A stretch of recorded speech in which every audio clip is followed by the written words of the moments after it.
PLC യോഗം തീരുമാനമാകാതെ പിരിഞ്ഞതിൽ പ്രതിഷേധിച്ച് പൊമ്പളൈ ഒരുമൈ തേനി മൂന്നാർ അന്തർ സംസ്ഥാന പാത ഉപരോധിക്കുന്നു.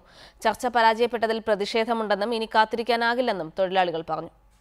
PLC വീണ്ടും മാറ്റിയതറിഞ്ഞതോടെ പൊമ്പളൈ ഒരുമൈ പ്രവർത്തകർ പൊട്ടിക്കരഞ്ഞു. തുടർന്ന് ദേശീയപാത ഉപരോധിച്ച പൊമ്പളൈ ഒരുമൈ പ്രവർത്തകർ മരണം വരെയും നിരാഹാര സമരം തുടരുമെന്നും പ്രഖ്യാപിച്ചു.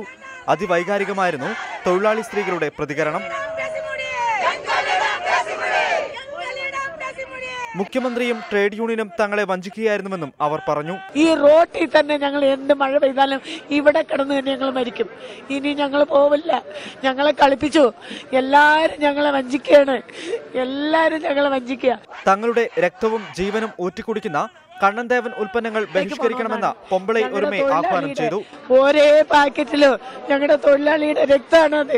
ആ തേയില ആരും മേടിച്ച് കുടിക്കരുത്. ഈ ലോകര് മൊത്തം അറിയപ്പെടുന്ന ഒരു തേയിലയാണത്. ഞങ്ങളുടെ എല്ലാവരുടെ രക്തമാണത്. നാളെ ദേശീയപാത ഉപരോധിക്കാൻ പൊമ്പളൈ ഒരുമൈ തീരുമാനിച്ചതിന് പിന്നാലെ 15ഇടങ്ങളിൽ റോഡ് ഉപരോധിക്കുമെന്ന തീരുമാനമായി സംയുക്ത ട്രേഡ് യൂണിയനും രംഗത്തെത്തി.